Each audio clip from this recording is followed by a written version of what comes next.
Amado Dios, agradecemos esta hermosa mañana. Gracias por el privilegio que nos das de contar con la salud para vivirla y para seguir aprendiendo de ti. Es un gusto para nosotros saber que lo que tú produces en el corazón de cada hijo tuyo desde el momento en que nos convertimos es el deseo de conocerte más. Y gracias por cada principio que nos estás enseñando a través de este Evangelio de San Mateo y este capítulo 5. Queremos rogarte que lo que vamos a aprender ahora también nos permitas asimilarlo en su debida dimensión y que tu Santo Espíritu no solo nos guíe a apropiarlo, sino también a compartirlo de la misma manera. Pedimos tu gracia y tu sabiduría a través de Cristo Jesús. Amén. Bueno, hoy toca un tema un tanto polémico, por decirlo de alguna manera, porque Dios dice una cosa y por supuesto que el hombre piensa otra, y es lo que nosotros encontramos en la palabra de Dios, pero lo que Dios dice es lo correcto. Muchas veces pensamos quién es quien tiene la razón. Si Dios no hubiera dejado escrita su palabra, habría tantas razones como mentes humanas sabemos, ¿verdad? Pero Él dejó la razón de lo que era verdadero, de lo que es correcto. Y hoy nos va a tocar platicar acerca de lo que Él pensaba del divorcio. Y nosotros leemos ahí en el capítulo 5 de Mateo, este aspecto de este tema de Mateo 5, de los versículos 31 y 32. Vamos a darle lectura antes de comenzar. Si fueras tan amable, don Yorgos. Mateo 5, 32. 31 y 32.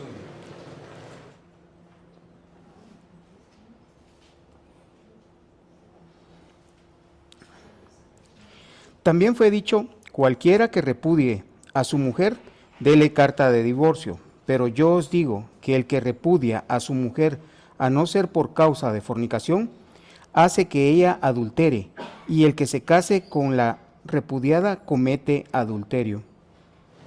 Bien, vemos que aquí Dios no está tanto condenando a los divorciados, sino más bien vemos que Él quiere distinguir o resaltar la importancia de la santidad en el matrimonio. Él defiende este hecho porque Él fue quien diseñó el matrimonio. ¿Desde cuándo lo diseñó? Desde Génesis. Él, cuando creó al hombre y a la mujer, dice en el capítulo 2, antes del inicio del capítulo 3, donde se habla acerca del pecado, Él dice, por esto dejará el hombre a su padre y a su madre y se unirá a su mujer, y los dos serán una sola carne. Él hizo esto, lo instituyó, la institución del matrimonio. Pero les he comentado cómo es significativo el meditar que el momento en que Él lo instituyó. Resulta que ahí no había todavía pecado. El hombre tenía comunión con Dios y comunión con su cónyuge. El punto aquí es que el hombre debe entender que en estos términos el matrimonio funciona. Cuando el hombre y la mujer tienen relación con Dios. Cuando no hay esa relación con Dios, cuando no hay ese temor de Dios, no hay ninguna esperanza. ¿Por qué? Porque estamos hablando de dos unidades egoístas, dos entidades egoístas, que cada uno lucha por imponer su propia voluntad, y esto pues únicamente hace cortocircuito en el matrimonio. Pero Dios lo instituyó entendiendo el hombre que cuando hay temor de Dios, las cosas funcionan. ¿Por qué razón? Dios le dice a la mujer el papel que tiene en el matrimonio, Dios le dice al hombre el papel que tienen en el matrimonio, y son una unidad. Ni el papel de la mujer es menos importante que el del hombre, ni el del hombre es menos importante que el de la mujer. Hay una unidad. Pero esta unidad, cuando aquí se habla acerca de ella, lo podríamos ilustrar con lo que es juntar dos frascos con pegamento super bonded o cola loca, de esos que son prácticamente imposibles de separar. Esa es la unidad a la que se refiere. Están pegados, unidos, son uno solo. Y esto es difícil verlo cuando uno vive en su egoísmo. Cuando uno vive en su egoísmo, uno nada más ve por sí mismo. Y todo lo ve en relación a sí mismo. Y todo para sacar ventaja de uno mismo. No hay forma de que esto funcione. Pero cuando nosotros lo vemos desde la perspectiva de Dios, entonces el hombre y la mujer que quieren hacer la voluntad de Dios, lo obedecen, toman su papel, toman su lugar, se dan cuenta que así fueron hechos por Dios, y así es como funciona esa unidad. ¿Para qué? El punto es que a veces el hombre no se pone a pensar, ¿por qué me quiero casar? ¿O para qué me quiero casar? ¿O para qué quiero traer hijos al mundo? Allí en Malaquías, el 2:15, Dios dice que, ¿y por qué nos hizo uno habiendo en él abundancia de espíritus? Dice, ¿por qué nos hizo uno? Porque buscaba una descendencia para Dios. Ese es el punto. El propósito del matrimonio es que representemos esa unidad, que a la gente le hable de Cristo, le hable del amor de Dios. El propósito del matrimonio es que tengamos hijos para levantar otra descendencia que quiera seguir a Dios y que quiera servir a Dios. Este es el propósito fundamental. Ahora, cuando hay temor de Dios, y por esto me refiero a las personas que ya le hemos rendido nuestra voluntad a Él, que nos hemos arrepentido de nuestra vida de pecado o nuestra vida de egoísmo o nuestra vida de independencia y queremos ahora rendirnos a Él, que dejamos nosotros de ser Dios para nosotros mismos y le dejamos a Él ser Dios en nuestras vidas, el Señor de nuestras vidas, el que gobierna y manda en nuestras vidas. Entonces vemos que sí hay esperanza, aun cuando el matrimonio pueda llegar a las peores de las crisis. Leía hace algunos días de un matrimonio que llega con la persona que era un consejero matrimonial y que le dice pues que ellos querían ver qué les puede decir para la situación en la que ellos estaban. Le pregunta, ¿tú crees que tu matrimonio tiene esperanzas o ya ha llegado al final? Y le dice el esposo, yo creo que ya llegó a su final. Y le dice a ella, ¿tú crees que tu matrimonio tiene esperanzas o ya llegó a su final? Y ella le dice, no, yo también creo que ya llegó a su final. Y él les dice, perfecto, estamos en el lugar donde podemos empezar a trabajar. Y ellos se quedaron desconcertados. ¿Cómo que estamos en el lugar donde podemos empezar a trabajar? Si ya te decimos que no hay solución. Y como él sabía que eran personas que temían a Dios, que habían hecho de Dios el Señor de sus vidas, empezó a hablarles acerca de lo que Dios esperaba de ellos en el matrimonio. Y cuando ustedes quieren obedecer a Dios, Dios empieza a obrar en sus vidas esos cambios. Entonces, simplemente obedézcanlo a Él. ¿Qué nos dice la Escritura? Leemos en Colosenses el 2:13, que dice, y todo lo que hacéis, y todo lo que hagáis, hacedlo de corazón como para el Señor, el 3:23, perdón, como para el Señor y no para los hombres. Esto es clave en nuestra vida. Todo lo que nosotros hagamos no tiene sentido si no lo hacemos para el Señor. Si lo hacemos nada más para tratar de impresionar a los hombres. Dios dice, todo lo que hagáis, hacedlo de corazón como para el Señor y no para los hombres. Entonces, ella empezó a obrar en obediencia a Dios, a dejar de hacer todo aquello que no glorificaba a Dios y por amor a Dios, obedecerlo.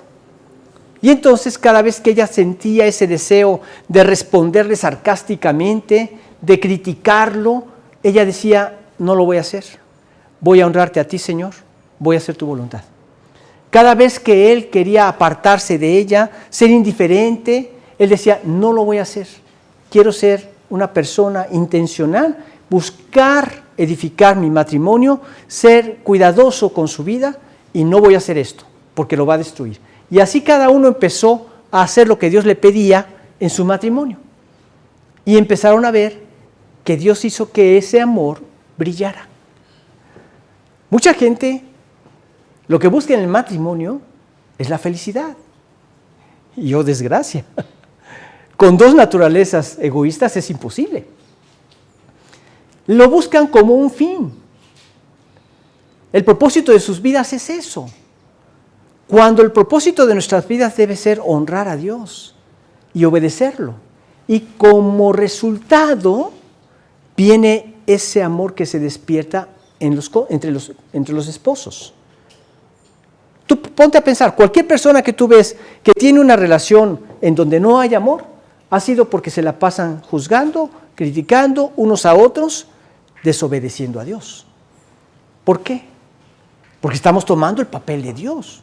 Cada vez que yo me pongo a juzgar a mi cónyuge, estoy asumiendo que yo soy perfecto, que yo no necesito de un perdón, que yo no necesito de una consideración, que yo no tengo nada de qué ser juzgado. Una cosa es dar una opinión y otra cosa es emitir un juicio, ¿verdad?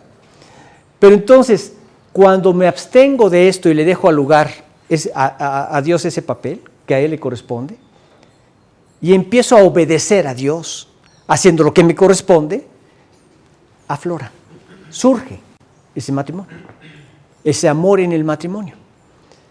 Pero esto es contrario completamente a lo que vemos de lo que se está tratando en este momento.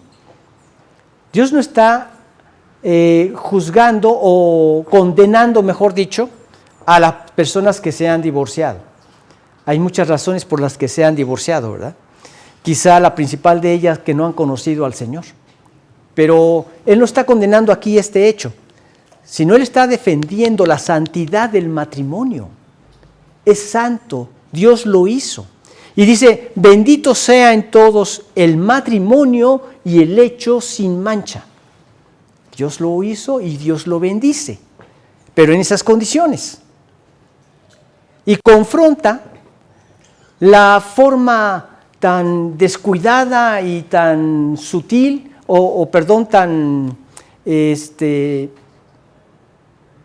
pues descuidada podría ser la palabra, en que las personas han tomado este pacto, porque es un pacto que se realizó. Entonces, como primer punto, vemos que confronta esa instrucción superficial acerca de lo que significa el divorcio. Y leemos en el versículo 31, si fueras tan amable, Claudita. Mateo 5:31. Gracias. También fue dicho, cualquiera que repudie a su mujer, dele carta de divorcio. Ellos se apoyaban en un pasaje que está en Deuteronomio 24:1. En ese pasaje nos habla de varias cosas que ahorita les voy a explicar, pero vamos a leerlo primero. Cuando alguno tomare mujer y se casare con ella, si no le agradare por haber hallado en ella alguna cosa indecente, le escribirá carta de divorcio y se la entregará en su mano y la despedirá de su casa. Ahora, no lo van a ver en sus pantallas, pero yo quiero explicarles un poco más, a leerles un poquito del contexto ahí de Deuteronomio 24. Dice, cuando alguno tomare mujer y se casare con ella, si no le agradare por haber hallado en ella alguna cosa indecente, le escribirá carta de divorcio y se la entregará en su mano y la despedirá de su casa. Y salida de su casa podrá ir y casarse con otro hombre. Pero si la aborreciere este último y le escribiere carta de divorcio y se la entregare en su mano y la despidiere de su casa, o si hubiere muerto el postrer hombre que la tomó por mujer, no podrá su primer marido que la despidió volverla a tomar para que sea su mujer, después que fue envilecida, porque es abominación delante de Jehová, y no has de pervertir la tierra que Jehová tu Dios te da por heredad. Después de que fue envilecida. ¿Cuál fue ese envilecimiento del que habla aquí? Ahora, la forma como ellos tomaban esto, habían dos corrientes en la interpretación rabínica. Una era la de Shammai y la otra era la de Hillel. Y Hillel había muerto quizá unos 20 años antes de que Cristo viniera a desarrollar su ministerio. Y Shammai decía que no se podrían separar por ningún motivo. No era popular. A la gente no le gustaba esto. Le gustaba más la interpretación de Hillel, que decía, se pueden separar, sí, por las siguientes causas. Y entonces enlistaba una serie de causas que eran aprobadas para que un matrimonio se pudiera separar legalmente y entonces quedar en condiciones de volverse a casar. Tomaban algo así de esto que acabamos de leer de Deuteronomio capítulo 24 y entonces decían, si ella te sirve la comida muy caliente, tú puedes ponerlo como causa para divorciarte. Por cualquier causa. Esto lo tomaban como una justificación para divorciarse por cualquier motivo. Decían, bueno, si tu marido hizo algo que a ti no te gustó, por ejemplo, que se descubrió una parte de su rodilla y te avergonzó, entonces es causa de divorcio. Podría haber sido un accidente, pero lo consideraban causa de divorcio para separarse legalmente. Podían decir cualquier cosa que simplemente no le agradara al marido, porque ya no me gustó que haya perdido su belleza y podía separarse de ella. Digo, estaban en gran desventaja las mujeres, ¿no? Entonces, si podían divorciarse por cualquier causa, ¿qué era lo que decía en la Escritura? Que ya no podía volver a tomar el primer marido, porque había sido envilecida. El envilecimiento consistía en que ella, al no ser separada por una causa correcta, que es la que Dios está mencionando aquí, entonces caía en adulterio y había hecho que tanto el hombre como ella que la había tomado caían en adulterio. Este era el envilecimiento al que se refería en este pasaje del capítulo 24. Ahora, si ellos creían que se podían divorciar por cualquier causa, entonces ya el punto de discusión no era qué podemos hacer para restaurar el matrimonio. Y ya no se preocupaban entre ellos por ver de qué manera restaurar el matrimonio, porque ya lo habían hecho algo muy ligero. Habían cambiado una concesión que había hecho Moisés por un permiso ligero. Ya por cualquier causa se podían separar. Entonces ya no el motivo era qué podemos hacer para luchar. ¿Qué consejo nos pueden dar los rabinos para poder luchar y para poder preservar el matrimonio? Algo santo que Dios instituyó como un pacto, porque fue un pacto el que hicimos. Sino más bien era cómo podemos separarnos o terminar con este contrato de una manera legal. Pasando por alto lo que Dios había dicho para el matrimonio. Vamos a leer lo que Dios dice en Mateo capítulo 19, versículo 6. Claudita.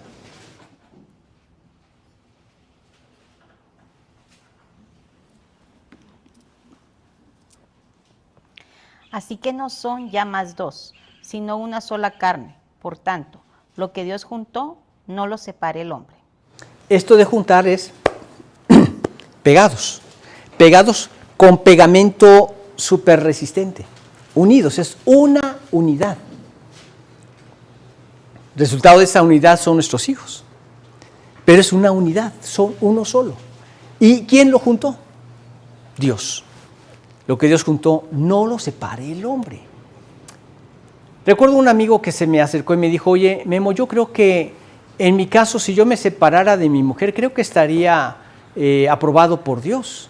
Y le digo, ¿cuál es tu opinión o por qué piensas esto? Es que cuando yo me casé como incrédulo y realmente no tuve principios cristianos para poder elegir a la mujer con la cual iba a unir mi vida en matrimonio, y por eso es que yo creo que me equivoqué con la persona. Estoy casado con la mujer equivocada. Y le dije, ¿tú crees que a Dios lo tomó por sorpresa o que Él no sabía con quién te ibas a casar? ¿Tú crees que lo que Dios nos pide en su palabra es con ese propósito? Vemos que más adelante el apóstol Pablo hace una serie de aclaraciones al respecto. Y él dice, hablando de un lugar como Corintios, donde la gente era sumamente inmoral, era un término que se usaban cuando un hombre iba a hacer algún acto inmoral, decía, se fue a corintizar, ¿sí? Se fue a corromper. Era una cultura muy corrompida. Y ante esa cultura él les estaba diciendo, si tú te casas, si tú eres casado y te conviertes al Señor, no te digo que te separes de tu mujer.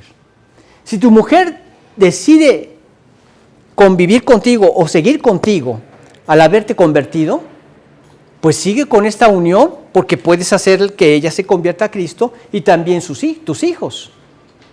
Pero si la mujer no acepta el que te hayas convertido a Cristo y no quiere estar contigo, entonces sepárate. Dios no va a obligar esta unión si ella no quiere, o en el caso contrario también. Pero si ella quiere continuar contigo, no te separes, continúa con ella, continúa con tu relación. Y mira nada más en qué condiciones se habían casado, en qué cultura se habían casado, una cultura sumamente inmoral. ¿Tú crees que Dios quiere que tú te separes de tu mujer? Más bien Él quiere que tú luches para que tu esposa también se convierta a Cristo. Y dicho sea de paso, ella ya era cristiana. Es más, ella, en mi opinión, era más clara en su salvación que él mismo. Entonces, la exhortación correcta era esa, ¿no? Exhortarlo a luchar por su matrimonio y a que ponga en práctica la palabra de Dios, que nos dice cuál es el lugar que debemos tener cada uno en el matrimonio. Ahora, todo esto que está en la Biblia, está claramente puesto en la Biblia. Cuando no se entiende y no se tiene un corazón, una conversión correcta, no se puede ver el corazón de Dios a través de todo esto. Es muy fácil entrar en competencias en el matrimonio entre el esposo o la esposa por ver quién gana más, por ver quién manda en la casa, por ver de quién se hace la voluntad, etcétera, etcétera. Pero vemos que el capítulo 5 de Efesios habla muy claro acerca de nuestros roles como esposo y como esposa. ¿Y qué les pide al esposo y a la esposa? Primero que nada, tener temor de Dios. Leemos en Efesios 5:1 que dice, sométase toda persona, someteos unos a otros en el temor de Dios. O sea, si no hay temor de Dios, no se puede contemplar lo que Dios nos pide en el matrimonio. No se puede entender. Si la persona no se ha convertido a Cristo, no puede entender que hay una situación que tiene un impacto eterno en cada una de estas relaciones. Una transmisión a la gente que nos rodea de lo que es Cristo, de lo que es Dios y de lo que es la eternidad con Dios. Muchas personas que no tienen relación con Cristo, cuando oyen acerca de las nupcias que va a haber de Cristo con su iglesia, dice, ay no, otro matrimonio, yo no quiero el cielo, ¿verdad? Porque no entiende de lo que se trata el matrimonio en Cristo. Pero cuando hay temor de Dios, entonces de ahí podemos empezar. Las casadas estén sujetas a sus propios maridos como al Señor. Porque el marido es cabeza de la mujer, así como Cristo es cabeza de la iglesia, la cual es su cuerpo y Él es su Salvador. Así que, como la iglesia está sujeta a Cristo, o sea, nosotros como iglesia estamos sujetos a Cristo, así también las casadas lo estén a sus maridos en todo. Pero ¿cómo nos sujetamos a Cristo? Porque Cristo vino y nos impuso esa sujeción. Nos dijo, o se sujetan a mí, o se van, o se sujetan a mí, o no los quiero ver en ninguna iglesia, o se sujetan a mí, o están condenados. Él nos conquistó en amor. ¿Qué fue lo que Él hizo? Dio su vida por nosotros. Nosotros estábamos condenados por nuestro pecado. El pecado era el gran estorbo entre Dios y el hombre desde que el hombre pecó. Nos separamos de Dios, ¿sí? El pecado nos ha destituido de la gloria de Dios, nos ha separado de Dios. Él quitó el pecado con su sacrificio y nos unió a Dios. Nos hizo uno con Dios. Porque por una sola ofrenda hizo perfectos para siempre a los santificados. Hemos comentado de Hebreos 10:14. Él nos hizo perfectos ante Dios. Con esto Él logró que nosotros pudiéramos tener la presencia de su Espíritu para llevar a cabo todas las cosas siempre en el amor de Dios. Ese Espíritu Santo nos permite vivir en el amor de Dios. Hemos comentado, como dice en Romanos 5:5, y la esperanza no avergüenza. Yo subrayo lo que sigue. Porque el amor de Dios ha sido derramado en vuestros corazones por el Espíritu Santo que mora en nosotros. Entonces nos permite vivir en ese amor y luchar por conquistar esa sujeción, no imponer esa sujeción. Entonces, no se trata de que uno agarre la Biblia y le recete una serie de versículos a la esposa que no se quiere sujetar, cuando lo que tenemos que hacer es analizar nuestros corazones, a ver cómo estoy en mi comportamiento hacia ella. Cuando Dios nos dice el papel del hombre, quizá me adelante un poquito al mostrar ese amor de Cristo, pero dice, maridos, amad a vuestras mujeres, así como Cristo amó a la iglesia y se entregó a sí mismo por ella, hasta la muerte, ¿verdad? Para santificarla, habiéndola purificado en el lavamiento del agua por la palabra, a fin de presentársela una iglesia gloriosa, que no tuviese mancha ni arruga ni cosa semejante, sino que fuese santa y sin mancha. Así también los maridos deben amar a sus mujeres como a sus mismos cuerpos. El que ama a su mujer, a sí mismo se ama. Porque nadie aborreció jamás a su propia carne, sino que la sustenta y la cuida, como también Cristo a la iglesia, nos sustenta y nos cuida. El esposo debe ser proveedor y protector, sustenta y cuida, como Cristo lo hace con nosotros. ¿De dónde nos viene nuestro sustento? Tú podrás decir que es que trabajo duro y me he ganado el dinero por mi propio esfuerzo, etc. ¿Quién te da la vida? Dios. A quien quiere se la da y a quien quiere se la quita. ¿Quién te ha dado la sabiduría para obtener tus ingresos? Dios. ¿Quién te ha dado la gracia con los clientes que tienes? Dios. Tú puedes tener el gran negocio, vender los mejores productos, pero si ese negocio está cerrado por Dios, pasa la gente y ni lo ve. Yo he visto que han abierto grandes centros comerciales, plazas, que como que tienen algo, un velo, para que la gente no lo vea, para que la gente no pase por ahí, truenan los negocios y no tiene éxito ese negocio. Y otros que parecen que van al éxito como espuma, ¿verdad? Pero ¿quién hace todo eso? Es Dios. Él nos sustenta, Él nos cuida y es lo que pide que hagamos nosotros con nuestra esposa, dando nuestra vida por ella. Entonces, esto tiene muchos significados porque a mí me ha llevado a pensar mucho esto que les estoy comentando, porque a veces es muy fácil caer en lo que me están haciendo a mí, el daño que me está causando a mí. Y no me pongo a ver, como Dios me dice dar mi vida, ¿sí? No me pongo a ver por qué se siente así, o qué es lo que está causando en su corazón eso, o qué puedo hacer para ayudarla a liberarse de eso.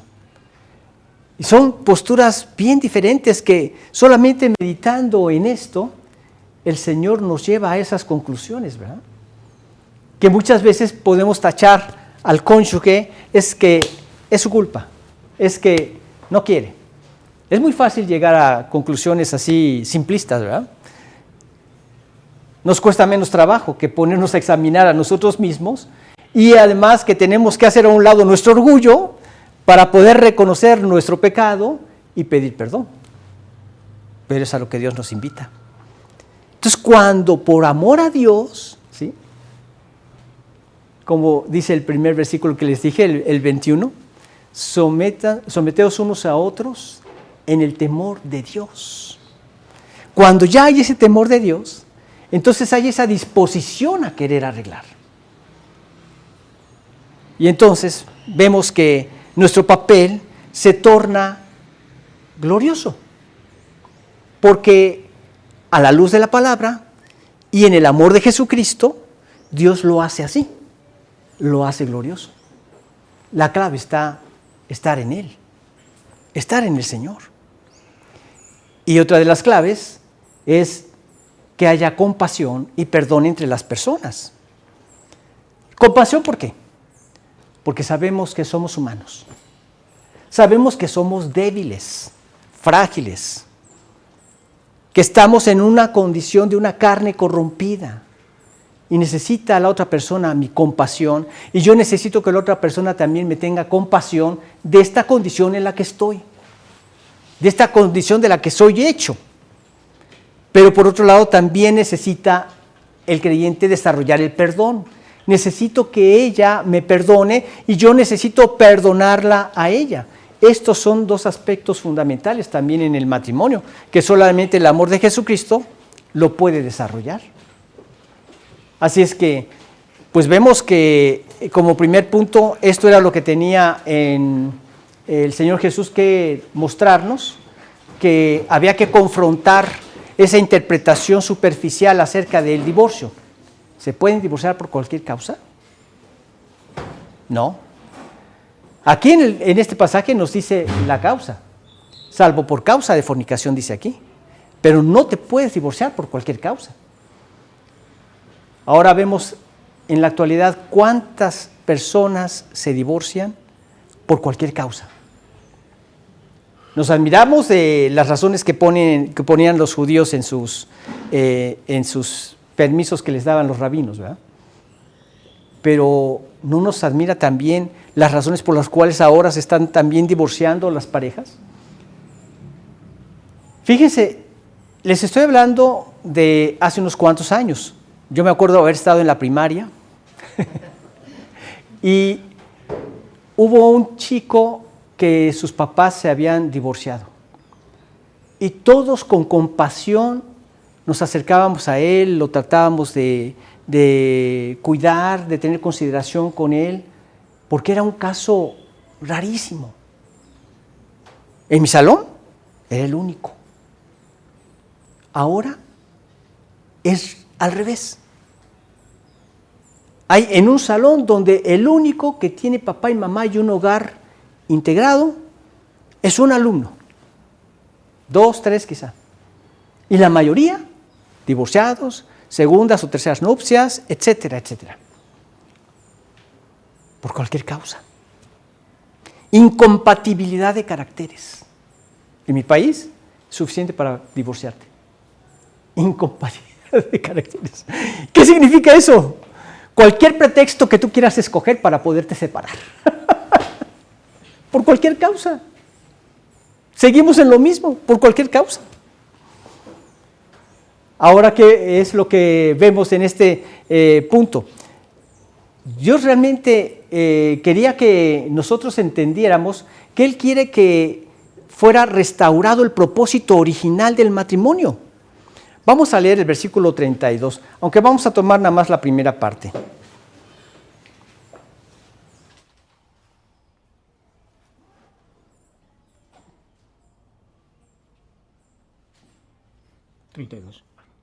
Pero yo os digo que el que repudia a su mujer, a no ser por causa de formación, hace que ella adultere. Y el que se case con la repudiada comete adulterio. Dice, a no ser por causa de fornicación. Entonces, aquí, ¿qué es lo que pasa? Que Él quiere que entendamos que no hay esto. Hay que luchar por el matrimonio. Porque fue Dios quien lo diseñó. Es Dios quien diseñó el matrimonio para hacer un pacto, no un contrato.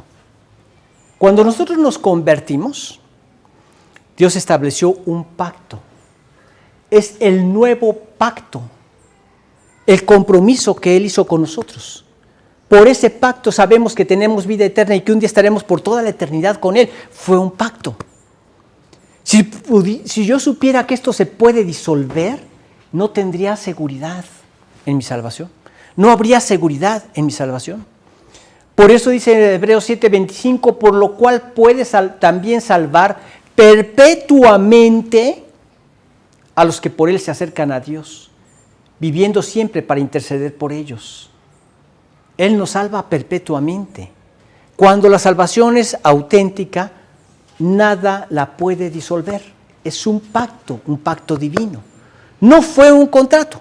Y lo mismo quiere que nosotros entendamos acerca del matrimonio. Y lo mismo quiere que demos a conocer con las demás personas. El matrimonio fue un pacto que hicimos con Dios, ante Dios,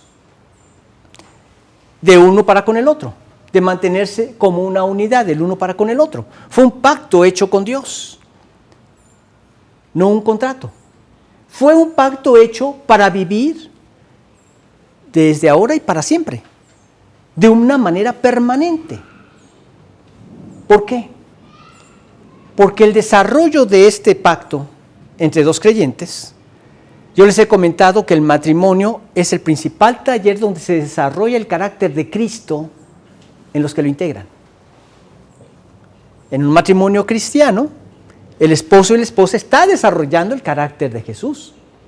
El amor de 1 Corintios 13. No se irrita, no guarda rencor. El amor es sufrido, es benigno, no tiene envidia, no se envanece, etc. Todo esto que es el amor se desarrolla primero ahí. Y después nos podemos extender hacia los demás, pero primero se desarrolla ahí. Yo no puedo ser más cristiano de lo que soy en mi casa. De ahí desarrollo el carácter de Cristo hacia las demás personas en mi trato o en mis demás tratos con las demás personas. Pero yo estoy representando el amor de Jesucristo ante mis hijos. Me podré esconder de muchas personas, pero de mis hijos, todo el tiempo están. Y no puedes decir, sí, mira, ahorita está entretenido con ese juego, o en la maquinita, ¿verdad? No, están entretenidos, pero sus oídos están escuchando todo lo que tú dices, están observando todo lo que tú haces, están viendo cómo te comportas, cómo te conduces. Cuando ven que lo haces en Cristo, eso trae un impacto profundo en sus corazones. Cuando ven que ante las crisis, en lugar de estallar, corres a orar, a buscar al Señor, esto impacta grandemente sus corazones. Todo esto se aprende en el hogar. Se va desarrollando en el hogar. Dios diseñó para eso el matrimonio. Y nosotros debemos entender que hay que luchar por restaurar en lugar de romper. Lo fácil es romper y reponer o tiras lo viejo y compras algo nuevo, ¿no? Vivimos en esa cultura. Lo fácil es eso. Pero ¿qué es lo que nos pide el Señor? Tenemos que luchar. Y en el matrimonio nunca hay que dejar de luchar. En el matrimonio no existe, ya me cansé, aviento la toalla, ya no continúo con esto, ya no aguanto más. Eso no existe.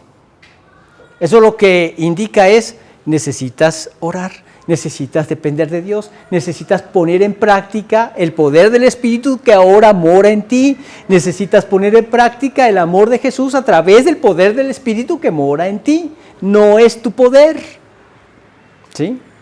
Porque el reino de Dios no consiste en palabras, sino en poder. ¿Poder de quién? Poder de Dios. Y por eso cuando ves el resultado en amor de un matrimonio, lo único que puedes decir es que ha sido por la gracia de Dios y para la gloria de Dios, porque fue en el poder de Dios, en nuestros corazones. Él es el que tiene ese poder para restaurar. Por eso es que les decía, lo más fácil es, vamos a destruirlo y vamos a edificar otro matrimonio, tú por tu lado y yo por el mío. Supe del caso de unos amigos que tenían, el papá de este amigo era el segundo matrimonio del papá y era el segundo matrimonio de la mamá. El primer matrimonio de la mamá estuvieron casados como 10 años y no tuvieron hijos. El primer matrimonio del papá tuvo otra situación similar, que no tuvieron hijos. Se separaron y se conocieron y entre ellos sí pudieron tener hijos. Y los otros también se separaron y se conocieron con otras parejas y también pudieron tener hijos. Yo les pregunto, ¿fue una razón válida para la separación? No, no lo encontramos en la Biblia. Si tú no pudiste tener hijos, pues fue porque Dios no quiso que los tuvieras. Pero por eso me voy a separar. No hay razón bíblica para hacerlo. Lucha por tu matrimonio. Eres una unidad. ¿Vienen hijos? Gloria a Dios. ¿No vienen hijos? Pues de todos modos vamos a seguir luchando por este matrimonio para que sea una representación e impacte en el amor de Jesús. ¿Sí? Debemos luchar por restaurar. No por cortar, no por arruinar, no por separar. Y nuestro primer recurso siempre en nuestra relación, y en cualquier relación, pero especialmente la que estamos hablando ahora en el matrimonio, debe ser el perdón. Debe ser la gracia que debemos desarrollar también en ellos. Debe ser apropiarnos también de la gracia del Señor. Es una gracia la que nos dio en el matrimonio. Encontramos que en la palabra de Dios nos dice que el hombre que haya esposa, haya el bien y alcanza la benevolencia de Jehová. Es una bendición que tenemos de Dios, lo dicen Proverbios. Entonces tenemos que luchar por eso. Lo primero que debo hacer es perdonar si necesito perdonar, o pedir perdón si necesito pedir perdón. Entonces debe haber ese perdón, esa gracia y esa reconciliación.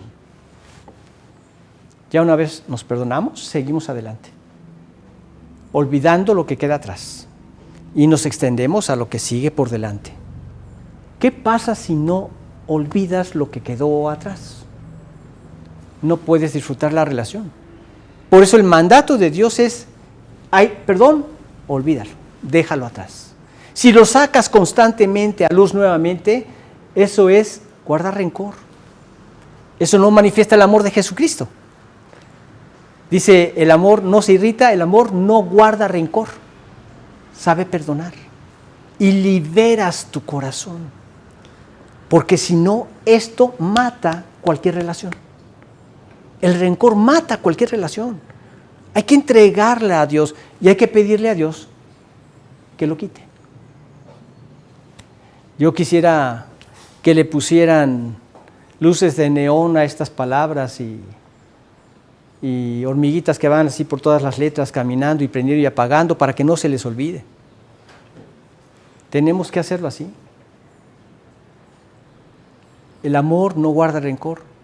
Señor, tu espíritu que mora en mí, yo te pido que lo quites. Yo no puedo, me sale a luz a cada rato, no puedo. Veo a la persona, se me atraviesan los intestinos, no puedo. Pero tú sí, Señor, haz el milagro en mi corazón, quítalo de mi vida. Y Dios lo quita.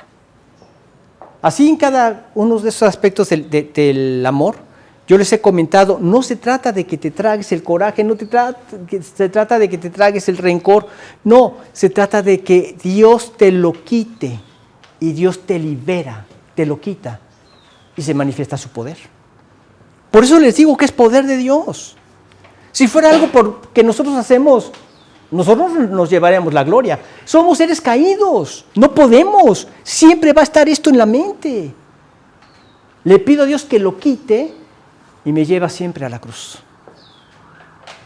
Señor, tú me perdonaste de 10,000 talentos. Por amor a ti voy a perdonar esos 100 denarios. Y así continúo en mi crecimiento espiritual y en el desarrollo del carácter de Cristo en mi vida y en mis relaciones, especialmente en la del matrimonio. Claro que esto hace que surja el auténtico amor. Liberado del resentimiento, surge el amor. ¿Por qué? Porque empiezas a apreciar a la persona. Has hecho a un lado los puntos negros, nada más te queda la hoja blanca, ¿sí? Entonces admiras a la persona y por eso puedes tener tiempo, pasar tiempo. Deseas tener tiempo con esa persona. Pero hay que seguir los pasos que Dios nos indican. Y siempre en el poder de Dios, y siempre en el temor de Dios. Porque quiero honrarte, quiero hacer tu voluntad. Quiero que mi matrimonio te refleje a ti. Entonces, ese debe ser nuestro primer recurso, ¿verdad? El perdón, la gracia, la reconciliación, porque en todo esto estamos glorificando a Dios. Pero también vemos en este versículo 32, y vamos a leerlo nuevamente, cómo podemos ver que Dios nos muestra la seriedad de lo que significa una separación matrimonial.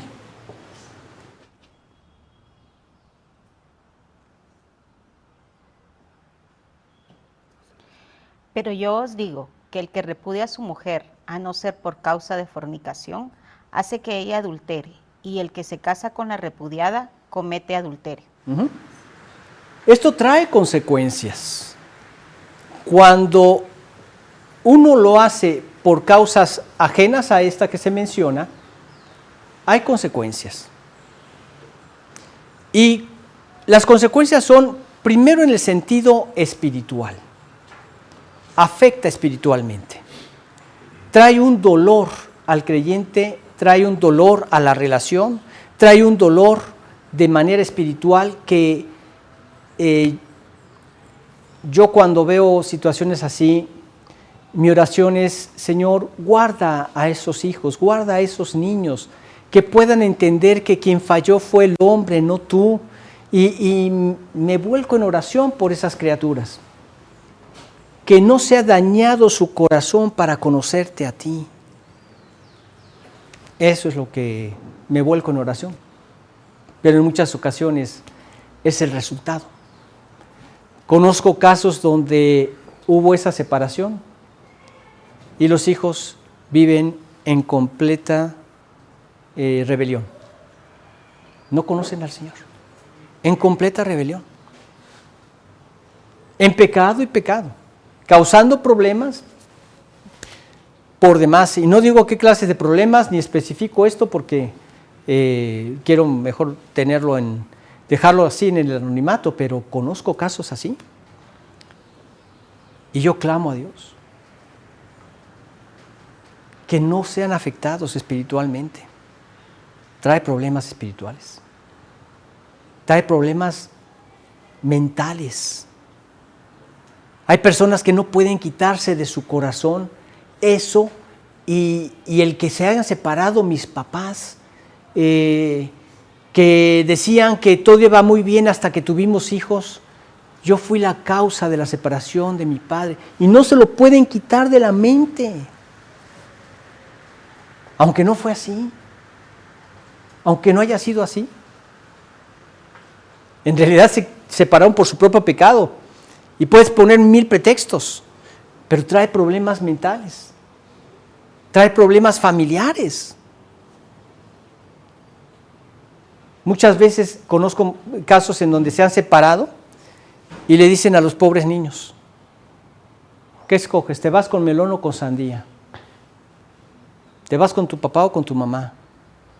Y unos hijos con el papá, otros hijos con la mamá. Y hay otros casos peores. Problemas, hay consecuencias, hay problemas de todo tipo, y todos con su marca destructiva, ¿verdad? Dios no tenía planeado, no quería que esto ocurriera. No era su propósito que al casarse dos personas tuvieran la alternativa o la puerta del divorcio. Cuando ahí la mantienes, es porque no has entendido bien el amor de Jesucristo. Dios no es así. Dios es amor. No está ahí, pero quisiera leerles aquí.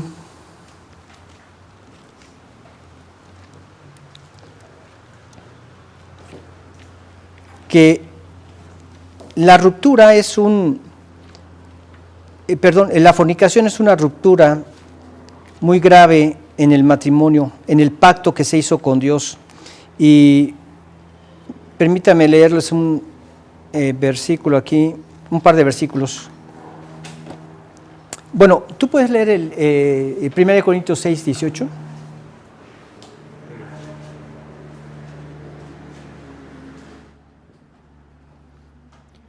Huid de la fornicación.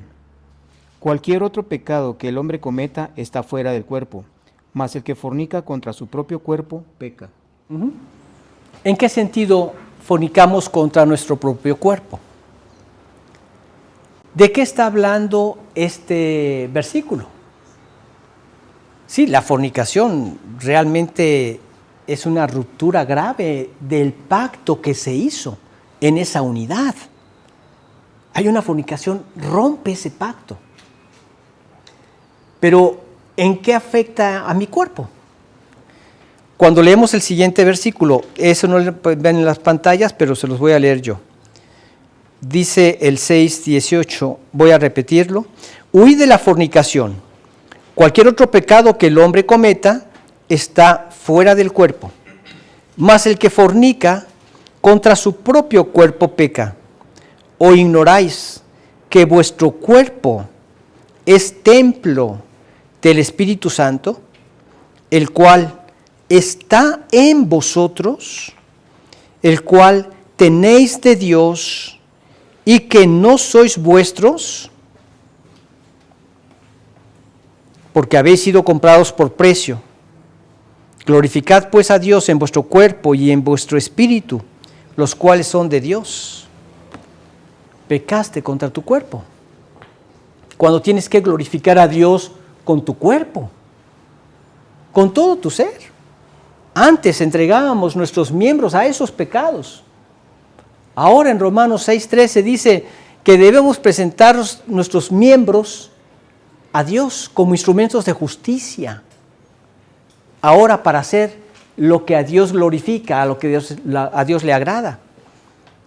Entonces, el que fornica contra su propio cuerpo peca, porque es el cuerpo que ahora le pertenece a Dios, porque ahora soy templo donde mora su Santo Espíritu. Imagínate una relación así, con el Espíritu Santo morando en ti. Ahora, conocemos casos en la Biblia de hechos que han ocurrido de esta manera.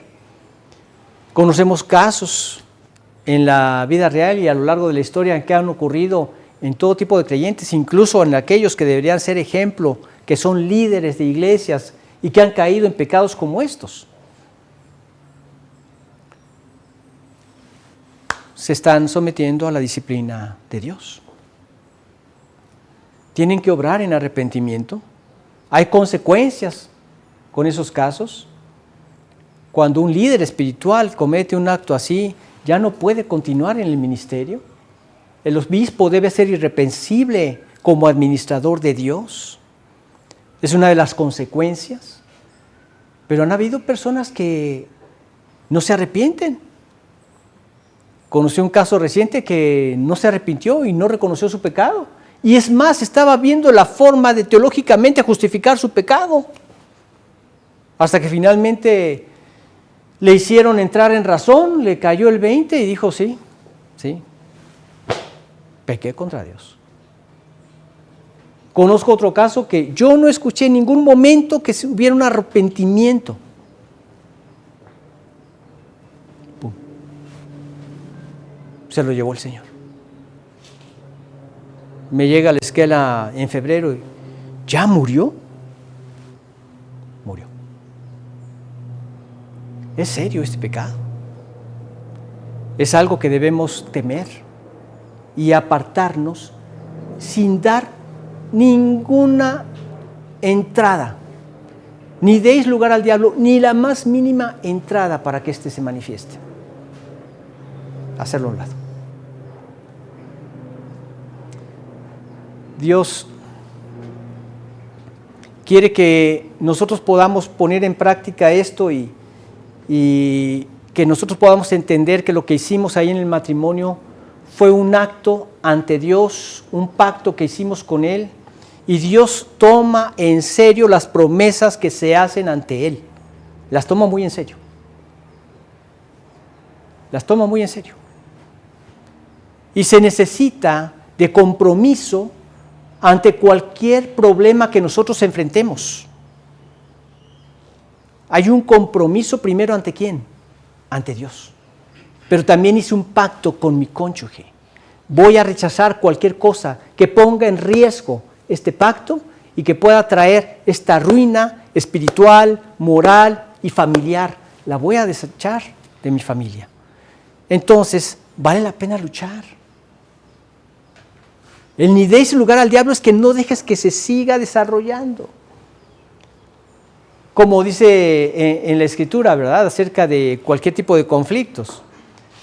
No dejes que se ponga el sol sobre vuestro enojo. Y luego el siguiente dice, ni deis lugar al diablo. O sea, hay que arreglarlo de inmediato y no le estarás dando lugar al diablo. No lo arreglas y dejas que esto se vuelva una bola que a veces es ya imposible de destruir, de derribar. Solo el poder de Dios lo logra. Finalmente, vemos cómo el Evangelio resulta ser la única esperanza para el ser humano. Vamos a leer 1 de Pedro, capítulo 1, versículo 3.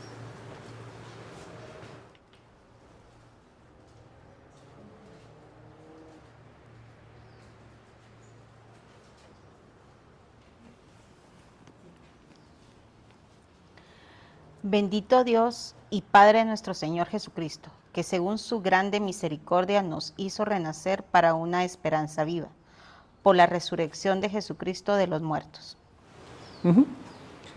Aquí vemos que no solo enseña el alto estándar que debe tener el matrimonio.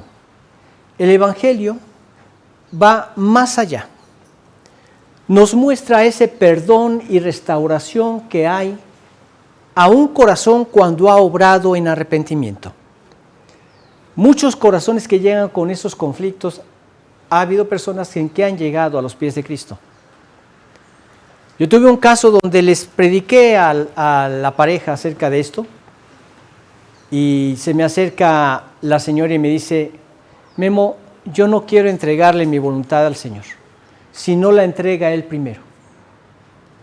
Y le digo, pero no encontramos esto en ninguna parte de la Escritura. El entregar tu voluntad no veo que sea algo condicional, si primero el otro lo hace. La bendición es para el que se entrega su voluntad. ¿Y hacia dónde va esa gran bendición? Hacia la salvación de tu alma. Entiende que no es para que nada más tu matrimonio se salve, no es nada más para que se arregle tu vida, es para que sea salvada tu alma. ¿Esto lo vas a dejar que dependa de la otra persona? Es que si él no se entrega, se va a aprovechar de mí, porque lo conozco. Y no quisieron seguir. Otros que vinieron también por un conflicto que tuvieron en su matrimonio, hicimos lo posible por alentarlos a seguir al Señor, y ella buscaba algo más sencillo, algo que no le demandara el tener que morir a sí mismo. ¿A qué nos pide Dios que muramos? ¿Nuestra carne tiene algo de bueno? Leemos todo lo que hace, fornicación, inmundicia, lascivia, etcétera, puras cosas malas. ¿Hay algo rescatable de esa carne? No hay nada rescatable. ¿Qué es lo que pide entonces que le entreguemos? Lo que no sirve. Decía un amigo, este fue mi mejor negocio. Yo le entregué a Cristo lo que no servía y me ha dado Él todo lo que es valioso. Su mejor negocio, pues sí, si lo quieres ver así. Pero buscaba algo más sencillo. Después de un tiempo, ya no me acuerdo cuántos meses pasaron, regresaron otra vez, ahí en mi casa tenía el grupo y le dije, ¿qué te pasó? ¿Por qué se fueron? ¿Por qué se apartaron? Y me dice, ay Memo, te lo tengo que contar. Mi esposa y yo fuimos a ver al psicólogo y pues el psicólogo nos dijo que realmente no había solución para nuestro matrimonio y que lo más sano para ambos era mejor separarnos. Así ya no estábamos peleando y tampoco afectaríamos la vida de nuestros hijos. Entonces nos separamos y nos empezó a dar seguimiento personal a cada uno por separado y después a mí pues ya me dio de alta y continuó con mi esposa, y de repente le dijo a mi esposa: no tienes por qué amargar tu vida, búscate a otro hombre que se preocupe por ti, que te dé una vida digna y que pueda comprenderte tal como eres, y no conozco a uno mejor que el que tienes enfrente. Y se quedó con la mujer. Esas son las soluciones del mundo. Esas son las soluciones que el hombre busca. ¿Qué puedes esperar de un corazón corrompido y de un mundo caído? Otra persona que conozco también le dice a su hija: papá, tienes que ir a ver a este psicólogo, porque el papá estaba pensionado y la hija había estudiado la carrera, y le dijo: te voy a llevar con el mejor maestro que tuve de esta carrera. Y lo lleva. Y esta persona me lo comentó.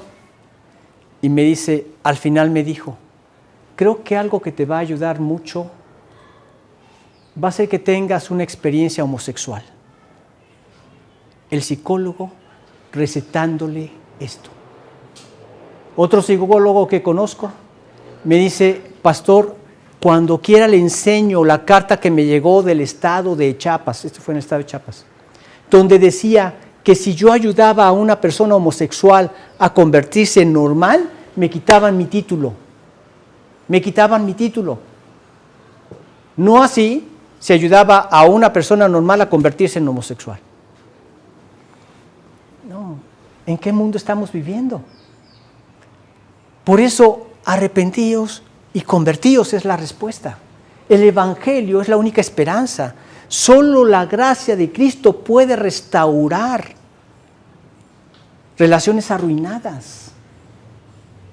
Puede restaurar corazones dolidos, vidas quebrantadas cuando vienen al Señor. Solamente. No hay otra más que venir a los pies de Jesucristo. Él nos llama a vivir matrimonios que reflejen el amor de Jesús. El amor que Jesús tiene por su iglesia. Dice al final, ahí en el capítulo 5 que comentábamos de Efesios: grande es este misterio, mas yo digo esto respecto de Cristo y la iglesia. Cuando da la instrucción del esposo y la esposa, Cristo se presenta como el esposo, la iglesia como la esposa. Esta imagen damos hacia la gente de lo que es Cristo y su iglesia. Entonces, vale la pena luchar, porque queremos ser instrumentos que Dios pueda usar para reflejar el amor de Jesús. Vale la pena luchar porque queremos honrarlo con nuestra obediencia y que nuestros hijos lo vean, nuestros vecinos lo noten y podamos ser personas que Dios use para rescatar también a otros que viven en esa desesperación porque no encuentran una solución. Porque se parecen a esa mujer samaritana que 5 maridos han tenido y el que ahora tiene no es su marido. Que piensan que el problema ha estado en las otras personas sin entender que ha estado en un corazón que no ha sido regenerado ni transformado por Dios. Necesitan escucharlo y necesitan verlo. Había un matrimonio que estaba cumpliendo 60 años de casados, un matrimonio cristiano. Y un periodista se acerca a la esposa y le dice: oiga, dígame, ¿cómo es que han podido hacer para mantenerse durante 60 años casados? Y se les nota que se ven felices. Y ella dice: ay, joven, usted debe entender que cuando nosotros nos casamos en una generación donde las cosas se rompían y no se tiraban, se reparaban. Ahora vivimos en una generación donde el teléfono, los muebles, tantas otras cosas y utensilios que se ocupan, en el momento en que hay alguna rotura, se tiran y se reemplazan por otros. En mi época no era así. ¿Y no es acaso lo que vemos en la actualidad también con mucha gente? Por eso solamente viniendo las personas a Cristo pueden entender que por muy grande que sea la grieta que se abrió por algún problema, Dios tiene todo el poder para sanarla. Así es que examinemos nuestras vidas, oremos a Dios para que nos guarde en matrimonios fuertes, que no demos lugar al diablo, a ese tipo de pecado que es la fornicación o, como se menciona aquí, el adulterio, que pueda generar un divorcio. Oremos a Dios que esto, lejos de ser algo que está considerado, está tan lejos de nosotros, que queremos honrar a Dios arreglando en el primer momento, no dando lugar al diablo, arreglándolo cuanto antes. Y entonces podamos ser familias sólidas que hagan una iglesia sólida, que manifieste el amor de Jesús. Vamos a orar. Amado Padre, realmente este es un tema que ha avanzado mucho en nuestra época y que vemos que en muchos casos ya ni siquiera quieren casarse y simplemente viven en fornicación juntos y no creen en el matrimonio porque no te han conocido a ti. Creen que por no tener matrimonios de manera legal, ellos van a estar exentos de problemas, cuando lo que está en realidad enfermo es el corazón. Como lo hemos venido viendo a lo largo de este capítulo 5 de Mateo, el problema está en el corazón.